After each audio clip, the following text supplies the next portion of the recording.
वहां के prime minister ने कि हिंदुस्तान की गवर्नमेंट जो है वो वारदात करा रही है। ये ट्रूडो वो व्यक्ति है जो कनाडा को दूसरा पाकिस्तान बनाना चाहता है। पाकिस्तान में भी यही था, बेगुनाहों का कत्लेआम करो और पाकिस्तान में चले जाओ, पंजाब के लोग चले गए।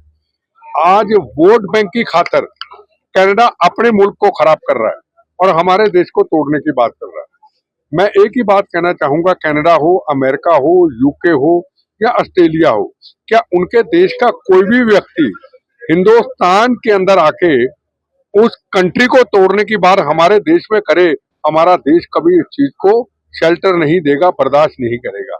और अगर उन देशों में, कनाडा जैसे देश में ये आवाज उठे खालिस्तान बनाएंगे, तो क्या हिंदुस्तान को तकलीफ नहीं होगी?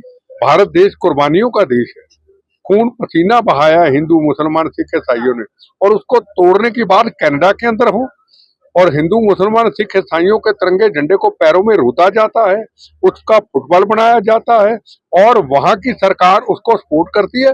हिंदुस्तान इस चीज को कैसे बर्दाश्त करेगा जी? और इस तरह के आरोप पर लग रहे हैं कि राजनयिकों को वापस आना पड़ा है। किसको?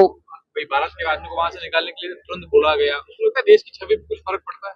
देखो, पहले कनाडा और हिंदुस्तान के अच्छे संबंध, मैं आपको फिर कहूं, हमारे देश को तोड़ने की देश कोशिश करता है, हमारा देश किसी सूरत में उसका कंप्रोमाइज नहीं करेगा। गुजरात है, राजस्थान है, केरला है, यूके है, केरला है, कर्नाटका है, वहां के लोग भी तो कनाडा जाते हैं, वहां के लोग भी तो अमेरिका जाते हैं, वहां के लोग भी जो यूके जाते हैं। वहां समस्या क्यों नहीं है?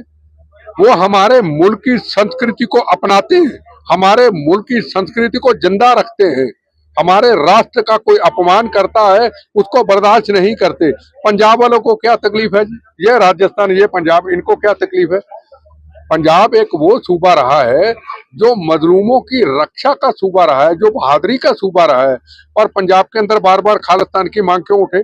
अगर कनाडा के अंदर खालिस्तान की मांग उठती है तो मेरे सिख भाई क्यों ना आवाज उठाएं?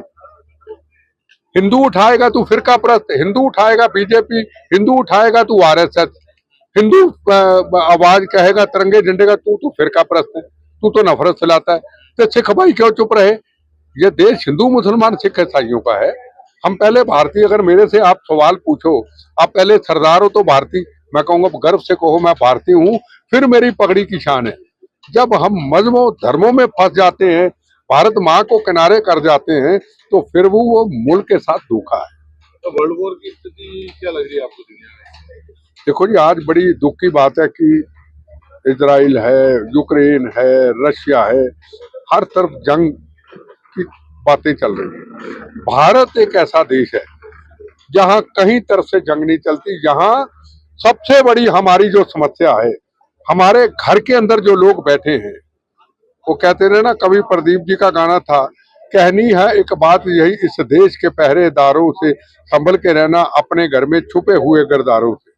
जिस तरीके से ओबीसी के एबीसी फिलिपाइन जिंदाबाद के नारे लगाते हैं पार्लियामेंट के अंदर, जिस तरीके से अमृतपाल जो खालिस्तान के नारे लगाते, लोग जिता के भेज देते, इस चीज का भारत को खतरा है। भारत को खतरा किसी और से नहीं, हमें मालूम है, चाइना है, पाकिस्तान है और कुछ देश हैं, वो भारत की तरक्की को देख के भारत को बर्दाश्त नहीं करते।